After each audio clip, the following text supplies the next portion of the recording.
नमस्ते मेडिकोस। आज बात करेंगे डीएनएस बोतल के बारे में। आम जनता की भाषा में इसे ग्लूकोज के नाम से भी मशहूर है। तो आज की इस वीडियो में डिटेल में देखेंगे कि क्या होता है इस डीएनएस बोतल का यूज़, किस तरीके के पेशेंट में इसका इस्तेमाल किया जाता है, क्या इसके कंपोजिशन होते हैं, इन सब के बारे में आज डिटेल में इस वीडियो में देखने वाले हैं। तो अगर आप इस चैनल पर नए हैं तो प्लीज़ चैनल को सब्सक्राइब कर लेना। वीडियो पसंद आती है तो वीडियो को लाइक भी कर सकते हैं। ठीक है, चलिए स्टार्ट करते हैं। तो देखिए, डीएनएस जो होती है इसमें जो होता है दो मेन ड्रग या दो मेन कंपोजिशन होते हैं, दो मेन इंग्रेडिएंट होते हैं, जिसमें से पहला होता है सोडियम क्लोराइड। 0.9% के वेट बाय वॉल्यूम की परसेंटेज में इसमें प्रेजेंट रहता है। और सोडियम क्लोराइड जैसे कि हमारे पास नॉर्मल सलाइन होती है, नॉर्मल सलाइन की बोतल होती है, उसी का कंपोजिशन होता है। आइसोटोनिक सोल्यूशन होता है, यानी कि हमारी बॉडी फ्लूइड की जितनी ऑस्मोलैरिटी होती है उतनी ही लगभग इसकी ऑस्मोलैरिटी होती है। इसके बाद इसके अंदर दूसरा जो कंपोजिशन होता है वो होता है डेक्सट्रोज। 5% में होता है, weight by volume 5% weight by volume में प्रेजेंट रहता है। अच्छा, ये डेक्सट्रोज जो होता है ये भी एक सिंगल फॉर्म में भी आता है, जिसे D5 के नाम से जाना जाता है। इसकी भी बोतल आती है, इसके बारे में हम अलग वीडियो में बताएंगे। और साथ ही साथ नॉर्मल सलाइन जो होता है NS की बोतल जो आती है वो भी एक अलग आती है, उसकी वीडियो ऑलरेडी है चैनल पर, आप देख लेना, थोड़ी शॉर्ट में है। उसकी डिटेल में शायद हम फर्दर आगे भी बना सकते हैं। तो इसके अंदर जो हम बात कर रहे थे, इसका जो सेकंड कंपोजिशन होता है वो होता है डेक्सट्रोज। तो डेक्सट्रोज जो होता है सिंपल फॉर्म ऑफ शुगर होती है, यानी कि सोर्स ऑफ कार्बोहाइड्रेट होता है, और सिंपल फॉर्म का शुगर होता है जो मेनली जो कॉर्न स्टार्च होता है उससे निकाला जाता है। तो अब हम बात करते हैं यूज़ ऑफ डीएनएस की, कि किस तरीके के पेशेंट में इस बोतल का यूज़ किया जाता है। तो वह सभी पेशेंट जो किसी भी कारण से, जो मेजर ब्लड लॉस से और किसी भी कारण से, इंजरी के कारण कोई मेजर ब्लड लॉस हो गया है, उनकी बॉडी में खून की बहुत ज़्यादा एकदम सडन लॉस हो गया है, ऐसी कंडीशन में इस डीएनएस बोतल को आईवी लाइन द्वारा दिया जाता है। किसी भी ऑपरेशन के दौरान या ऑपरेशन से पहले बॉडी के ब्लड वॉल्यूम को बढ़ाने के लिए भी इसका इस्तेमाल किया जाता है। साथ ही साथ किसी भी कारण से अगर बॉडी के अंदर से फ्लूइड का लॉस हो गया है, यानी कि किसी भी वॉमिटिंग, उल्टी, दस्त के कारण भी किसी किसी पेशेंट में बहुत ज़्यादा फ्लूइड का लॉस हो जाता है, बॉडी से बहुत ज़्यादा फ्लूइड निकल जाता है एक्सेस अमाउंट में, तो उसको रिकवरी करने के लिए, उसके पैरामीटर्स को दोबारा रिकवर करने के लिए डीएनएस का भी इस्तेमाल किया जाता है। हाइपोग्लाइसेमिक पेशेंट जो होते हैं, जिनकी एकदम सडन शुगर डाउन हो जाती है किसी भी कारण से, शॉक के स्टेज में जाकर उनकी एकदम सडन शुगर लेवल जो बॉडी का होता है एकदम डाउन हो जाता है, उसको एलिवेट करने के लिए, उसको बढ़ाने के लिए भी डीएनएस का इस्तेमाल किया जाता है।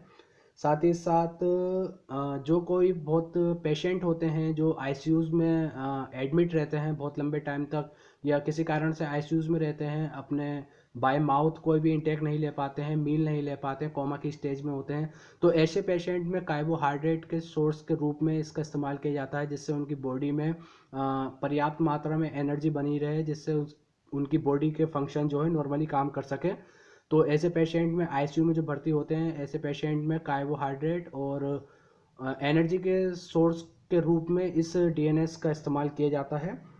जिन पेशेंट में लो पोटेशियम, लो सोडियम और लो कैल्शियम का डिफिशियंसी पाई जाती है, ऐसे पेशेंट में भी इस पैरामीटर को एलिवेट करने के लिए, इस पैरामीटर को सेटल डाउन करने के लिए भी डीएनएस का इस्तेमाल किया जाता है।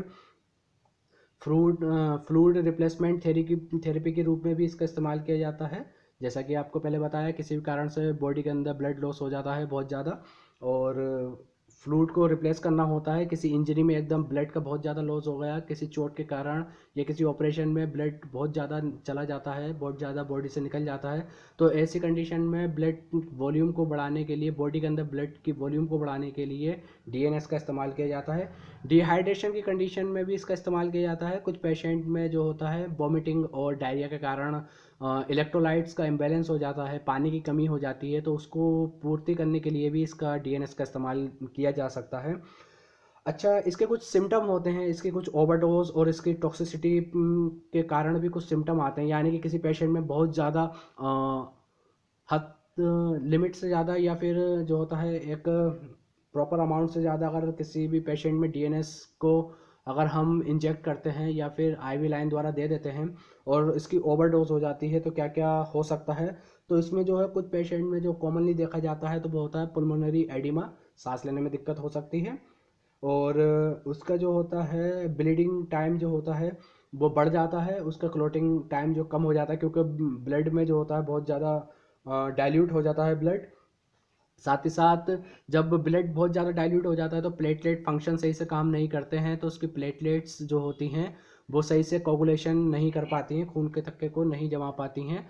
साथ ही साथ जो कार्डियक पेशेंट होते हैं या किसी भी तरीके से रीनल गुर्दे की परेशानी से या फिर अपनी लीवर की परेशानी से किसी भी तरीके की डिजीज़ के कारण ग्रसित है, तो ऐसे पेशेंट में बहुत ही सावधानी से इसका इस्तेमाल किया जाना चाहिए, क्योंकि उसमें जो होता है इनके एडवर्स इफेक्ट देखे जाते हैं डीएनएस के। अच्छा, कुछ कुछ पेशेंट में डीएनएस के कारण एनाफाइलेटिक शॉक भी प्रोड्यूस हो जाता है, यानी कि जिसे कहते हैं आम भाषा में रिएक्शन हो जाता है। तो ऐसे पेशेंट में भी बहुत ही ज़्यादा सावधानी के साथ इस फ्लूइड को दिया जाना चाहिए। कुछ साइड इफ़ेक्ट की बात करते हैं। डीएनएस की बोतल चढ़ाते समय या डीएनएस फ्लूइड देते समय जो होता है, किसी किसी पेशेंट को जाड़ा देकर बुखार आ जाता है, जिसे कहते हैं फीवर विद चिल्स, वो हो सकता है, ऐसी कंडीशन प्रोड्यूस हो सकती है। साथ ही साथ शरीर में खुजली, इचिंग और रैशेस जैसे कंडीशन भी आ सकती है इस फ्लूइड के साइड इफ़ेक्ट के कारण। डीएनएस काम कैसे करती है बॉडी के अंदर, तो डीएनएस देखिए, ये जो होता है शुगर का एक सिंपल फॉर्म होती है जो डायरेक्टली हमारे ब्लड से एब्जॉर्ब हो जाती है, जिससे एकदम सडन हमारा शुगर लेवल जो होता है बॉडी के अंदर वो एलिवेट हो जाता है, बढ़ जाता है। तो इसलिए इसे जो हाइपोग्लाइसेमिक के पेशेंट होते हैं जिनकी शुगर डाउन होती है, ऐसे पेशेंट में भी इसका इस्तेमाल किया जाता है। साथ ही साथ कुछ मेडिकेशन जो होते हैं, कुछ इंजेक्शंस फॉर्म होते हैं, कुछ एंटीबायोटिक इंजेक्शन होते हैं, वे भी इस डीएनएस में मिलाकर दिए जा सकते हैं ज़रूरत पड़ने पर। ये सब चीज़ें डिपेंड करती हैं डॉक्टर के ऊपर, वो आपको क्या सजेस्ट करता है, तो ये डॉक्टर के डिसीजन पर निर्भर करती हैं। तो यही सब जानकारी थी आज की इस वीडियो में डीएनएस के बारे में। आशा करता हूँ वीडियो जानकारीपूर्ण लगी है। अगर वीडियो जानकारीपूर्ण लगी है तो प्लीज़ चैनल को सब्सक्राइब कर लेना, वीडियो पसंद आई है वीडियो को लाइक कर देना, और इसी तरीके की वीडियो को देखने के लिए चैनल से जुड़े रहें। और कोई भी आपकी क्वेरी है तो मुझे कमेंट सेक्शन में पूछ सकते हैं। धन्यवाद।